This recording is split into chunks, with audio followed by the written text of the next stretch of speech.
வணக்கம். பிரபஞ்ச ஆற்றலால் நமக்கு என்ன பயன்?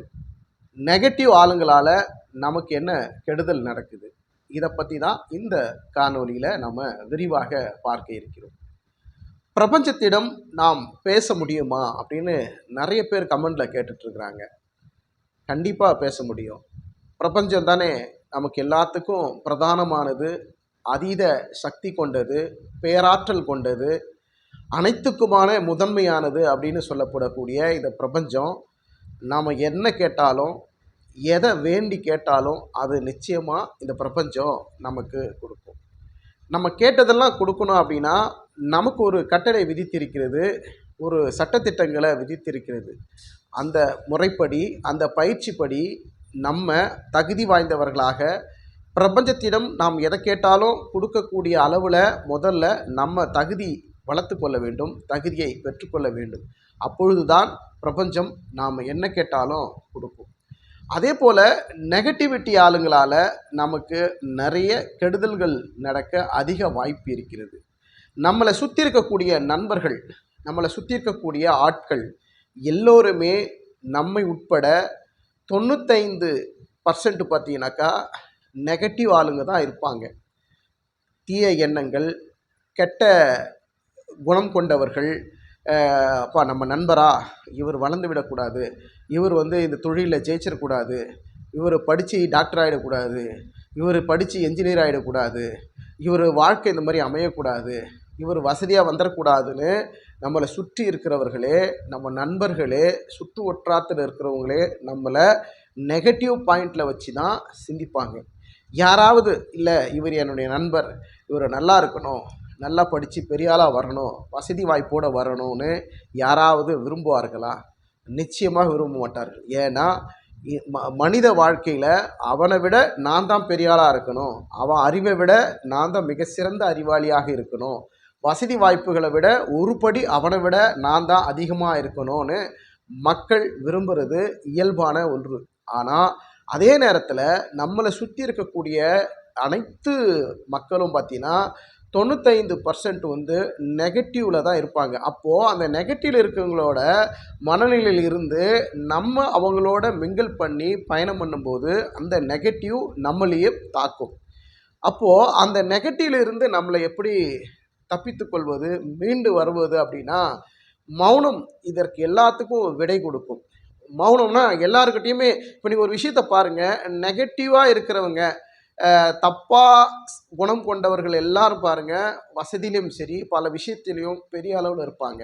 இதே நியாயம், தர்மம், நீதி, சரி அப்படின்னு பேசுகிறவங்க எல்லாத்துலேயும் கொஞ்சம் பின்தங்கி இருப்பாங்க. அவர்கள்கிட்ட நண்பர்கள் அதிகமாக இருக்க மாட்டாங்க. நெகட்டிவில் இருக்கிறவங்க நண்பர்கள் வட்டம் அதிகமாக இருக்கும், வசதி வாய்ப்புகள் அதிகமாக இருக்கும், அவர்கள் கேட்குறதெல்லாம் கிடைக்கும். இதெல்லாம் ஒரு மாயை. ஏன் நல்லவர்களுக்கு, பாசிட்டிவ் எண்ணம் கொண்டவர்களுக்கு நண்பர்கள் அதிகமாக இருக்க மாட்டார்கள், அவர்களுக்கு போதுமான வசதி வாய்ப்பெல்லாம் இருக்காது? ஏன் அப்படின்னா இவர்களுக்கு இறைவன், இந்த பிரபஞ்சம் எப்போ எதை கொடுக்கணும்னு அதை வெயிட் பண்ணிகிட்ருக்கோம். அதை கொடுத்தா அவர்களுக்கு நிரந்தரமாகவும் ஒரு சந்தோஷத்தை கொடுக்கக்கூடிய ஒரு நிலையிலிருந்து கொடுக்கும். ஆனால் அந்த நெகட்டிவில் இருக்கிறவங்களுக்கு அந்த நெகட்டிவ் எப்பவுமே ஈர்ப்பு விதி அதிகம். நெகட்டிவில் ஏன்னா எல்லாருமே ஒரு 100 பேர் இருக்கிற இடத்துல 90 பேர் நெகட்டிவாக இருந்த ஒரு 10 பேர் பாசிட்டிவாக இருந்தாங்கன்னா 10 பேர் பக்கம் அந்த 90 பேர் வருவாங்களா, இல்லை 90 பேர் பக்கம் இந்த 10 பேர் போவாங்களா அப்படின்னு பார்த்தீங்கன்னா அந்த 90 பேர் நெகட்டிவாக இருக்கிறவங்ககிட்ட தான் மொத்த பேர் ஒன்றா சேர்ந்துருப்பாங்க. பாசிட்டிவாக இருக்கிறவங்க வெறும் 10 பேர் தான். அந்த 10 பேருங்கிறது குறைவான எண்ணிக்கை தானே. அப்போ அந்த 90 பேருங்கிறது அதிகமான எண்ணிக்கையில் இருக்கும்போது அவர்களுக்குள்ளே இருக்கக்கூடிய அத்தனை விஷயங்களும் கலந்து பேசி அவர்களுக்குள்ள ஒரு விஷயத்தையும் பகிர்ந்து அவர்களுக்குள்ளே ஒரு வளர்ச்சி அடையக்கூடிய ஒரு விஷயத்த பார்ப்பாங்க, டெவலப் ஆவாங்க. இதனால் அவர்களுக்கு வளர்ச்சி அடைந்த மாதிரி தெரியும். ஒரு கட்டத்தில் அது ஒரு பின்னடைவையும் மிகப்பெரிய ஒரு சரிவையும் கொடுக்கும்.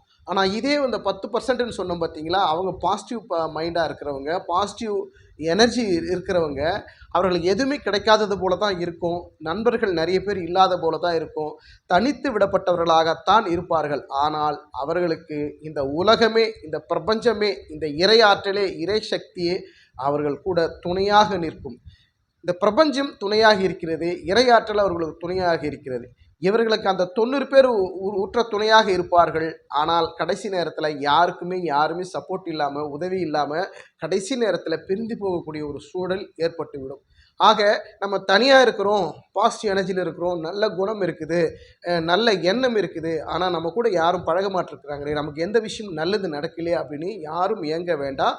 பாசிட்டிவாக இருக்கிற அந்த எனர்ஜியில் இருக்கிறவங்களுக்கு நிச்சயமாக இறை அருள் நிச்சயமாக கிடைக்கும். இந்த பிரபஞ்சம் கேட்கின்ற விஷயம் அவங்களுக்கு கொடுக்கும். ஏன்னா அந்த பாசிட்டிவ் இருக்கிறதே அவங்களுடைய மௌனத்தின் முதற்படியாக, வெற்றிக்கு முதல் படியாகத்தான் அந்த பாசிட்டிவ் எனர்ஜி அவங்களுக்கு கூடிக்கிட்டே இருக்கும். இறைவன் இந்த பிரபஞ்சம் அவர்களுக்கு எப்போ எதை கொடுக்கணும்னு சொல்லிட்டு சரியான நேரத்தில் கொடுக்கும். இதற்கெல்லாம் முதற் காரணமாக பொறுமையும் அமைதியாக இருந்து அவர்கள் காத்து கொண்டிருந்தார்கள் என்றால் பிரபஞ்சம் அவர்கள் கேட்கின்ற அத்தனையும் அவர்களுக்கு அந்த பாசிட்டிவ் எனர்ஜியில் இருக்கிறவங்களுக்கு கொடுத்து கொண்டே இருக்கும். ஆனால் இதே நெகட்டிவ் பாயிண்டில் இருக்கிறவர்களுக்கு ஆரம்பத்தில் கொடுத்த மாதிரியே இருக்கும், மிகப்பெரிய அளவில் சந்தோஷப்பட்ட மாதிரியே இருக்கும். கடைசி நேரத்தில் அவர்கள் அத்தனையும் இழக்கக்கூடிய ஒரு சூழல் அவர்களுக்கு நிச்சயமாக வந்து சேரும். இந்த பாசிட்டிவ் எனர்ஜியில் இருக்கிறவங்களுக்கும் நெகட்டிவ் எனர்ஜியில் இருக்கிறவங்களுக்கும் 2 பேருமே வெவ்வேறு தளங்களில் வெவ்வேறு துருவங்களில் தான் பயணம் பண்ண முடியும். ஏன்னா இந்த பாசிட்டிவ் எனர்ஜியில் இருக்கிறவங்க போய் நெகட்டிவ் எனர்ஜியில் சேர்ந்தாங்க அப்படின்னா இந்த பாசிட்டிவ் எனர்ஜியும் கொஞ்சம் கொஞ்சமாக குறைந்து விடும்.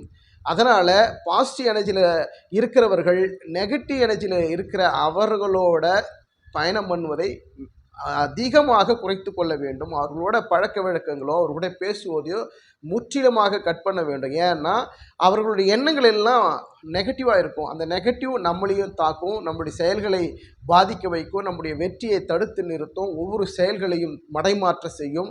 அத்தனை விஷயமும் அந்த நெகட்டிவ் பர்சனால் நமக்கு நடக்கும்.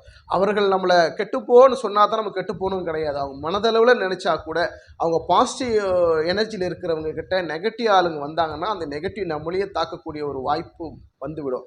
அதனால் மோஸ்ட்லி இந்த பிரபஞ்சத்தில் மௌனமும் பொறுமையும் அமைதியும் இருந்து வந்துட்டே இருந்தாங்கன்னா அவர்கள் இந்த பிரபஞ்சம் அந்த நல்ல சக்தி இறை சக்தி அவர்களை ஆட்கொண்டு அவர்கள் கேட்கின்ற அத்தனை விஷயங்களும் அந்த பாசிட்டிவ் எனர்ஜியில் இருக்கிறவங்களுக்கு கொடுத்து கொண்டே இருக்கும்.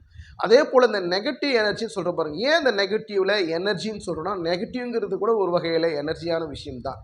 அதனால தான் பாசிட்டிவ் எனர்ஜி நெகட்டிவ் எனர்ஜின்னு 2 சொல்கிறோம் நம்ம. அந்த நெகட்டிவ் எனர்ஜி ஆரம்பத்தில் ரொம்ப பவர்ஃபுல்லாக இருக்கிற மாதிரி இருக்கும். அது கொஞ்சம் கொஞ்சமாக வீரியம் குறைந்து அது ஆஃப் ஆகிடும், அது க்ளோஸ் ஆகக்கூடிய வாய்ப்புகள் ஏற்பட்டுவிடும். ஆகவே நண்பர்கள் நம்மளை சுற்றி இருக்கக்கூடிய அனைவருக்கிட்டையுமே பார்த்திங்கன்னா நம்ம கொஞ்சம் ஒரு அடி தள்ளியே இருக்கணும்.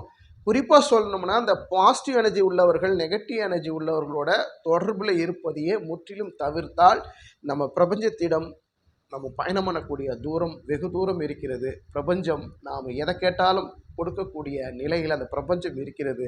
ஆனால் நாம் கேட்டு பெறக்கூடிய அந்த தகுதியை வளர்த்துக்கிட்டு இருக்கிறோமா அப்படிங்கிறதான் ஒரு கேள்வி.